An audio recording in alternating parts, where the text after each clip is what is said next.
नमस्कार भारतवासियों। हम हमेशा की भांति पुस्तक की व्याख्या करते हैं एक टॉपिक की। आज जो पुस्तक है भारत के संविधान डॉक्टर जयनारायण पांडे द्वारा लिखी गई है। इसके अंदर सामन आयोग 1927 की हम चर्चा करेंगे, जो बहुत कम ही शब्दों में है और इसका एक महत्व भी है।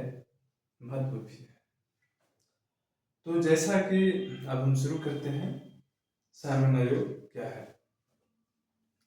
जैसा कि हमें ज्ञात है, 1919 के अधिनियम द्वारा स्थापित दोहरी शासन प्रणाली पूर्ण असफल रही, क्योंकि वह भारत में कोई उत्तरदायी तो पूर्ण सरकार की स्थापना न कर सकी। यानी 1919 से कि जो अधिनियम आया था उसको हम लोग मॉन्टेगू चेम्सफोर्ड सुधार कहते हैं। ऐसे भारत सरकार के नियम 1919 कहते हैं। उसमें दोहरी शासन प्रणाली लाया गया था, द्वैत शासन। तो वो अच्छा तरीका से काम नहीं कर सका, कामयाबी नहीं हो पाया। तो उसके लिए फिर दूसरा आयोग बनाया गया उसको जांच करने के लिए, तो साइमन आयोग 1927 में। अब हुआ इसके अंदर क्या, भारत की जनता को शीघ्र ही पता चल गया कि अंग्रेजों से आजादी हासिल करना आसान नहीं था। परिणाम स्वरूप भारतवासियों ने नए उत्साह और नई प्रेरणा से अपने स्वतंत्रता संग्राम को आगे बढ़ाया। इसी समय महात्मा गांधी भारतीय राजनीति में आए। उन्होंने अपना तरीके से स्वतंत्रता की लड़ाई का नेतृत्व किया। समस्त देश में असहयोग आंदोलन फैल गया और भारतवासियों ने पूर्ण स्वतंत्रता की मांग की।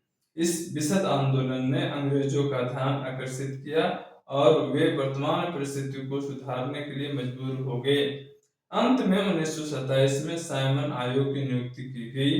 इस प्रकार के आयोग की नियुक्ति के लिए 1919 के अधिनियम में उपबंध था। आयोग में कोई भी सदस्य भारतीय नहीं था। फलतः भारत के सभी राजनीतिक दलों ने इस कमीशन का बहिष्कार किया। आयोग की रिपोर्ट से यह स्पष्ट था कि भारत में उत्तरदायी केंद्रीय सरकार की स्थापना के विरुद्ध था। आयोग की रिपोर्ट श्वेत पत्र व्हाइट पेपर में उल्लिखित सुधारों पर विचार करने के लिए उसे संसद की सेलेक्ट समिति को सौंप दिया गया। इस समिति के सुझाव के आधार पर ब्रिटिश संसद में एक विधेयक लाया गया, जो पारित होकर 1935 का भारत सरकार अधिनियम कहलाया। अब हम इसका थोड़ा सा व्याख्या करते हैं। हम कोई शिक्षक नहीं है, हम स्टूडेंट हैं, अन्य विद्यार्थी हैं, हिंदी बोलेंगे, और हम पढ़ते हैं। इसलिए मैं अपने उम्र के और अपने से छोटे, अपने से बड़े वो कहते हैं कि पुस्तक को पठन करिए और पाठन भी करिए, यानी शिक्षा लीजिए भी और दीजिए भी, जिससे भारतीय समाज का उत्थान हो सके।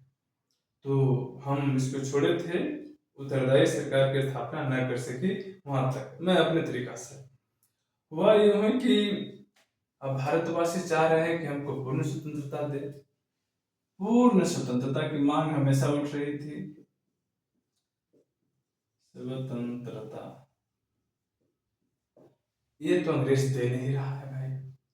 अंग्रेज इसको देगा कैसे? तो फिर हमको उपनिवेश में बना के रखेगा, वो दे ही देगा। तो ये तो उसको देना में उसको हिचकिचाहट है। तो वो क्या किया कि 1927 में एक आयोग बनाकर इसको भेज दिया कि जाओ वहां पे क्या किया है, रिपोर्ट हमको प्रस्तुत करो। बाकी इस आयोग में संविधान के रूप में इसमें नाम किसी सदस्य का नहीं लेंगे। इस आयोग में जो भी सदस्य थे उस सब के सब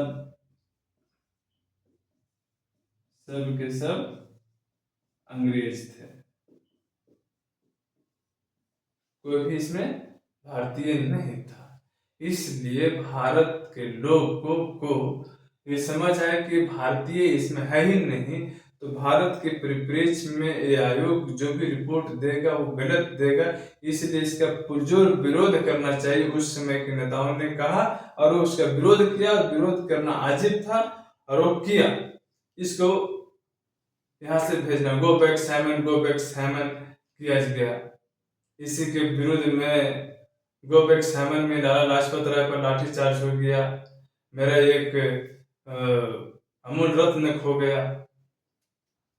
अब आयोग जो है से श्वेत पत्र, व्हाइट पेपर पर एक रिपोर्ट प्रस्तुत संसद में कर दिया, सिलेक्टेड कमेटी को सौंप दिया।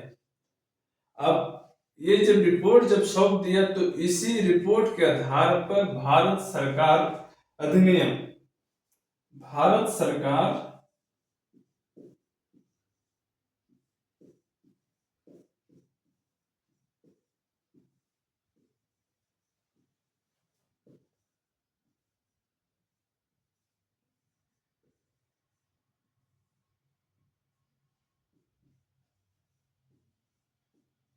1935 लाया गया। ये महत्वपूर्ण है, 1935 लाया गया और कहलाया। जो विधेयक जो पेश किया था रिपोर्ट ब्रिटिश संसद में, उसके आधार पर जो कमीशन लाया गया, जो अधिनियम लाया गया पारित करके, वो भारत सरकार अधिनियम 1935 लाया गया।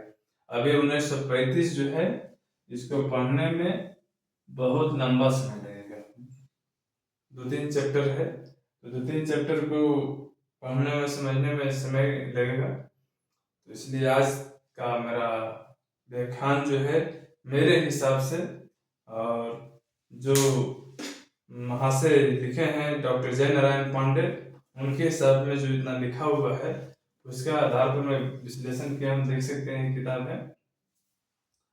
तो मेरा आज का वीडियो यहीं समाप्त होता है।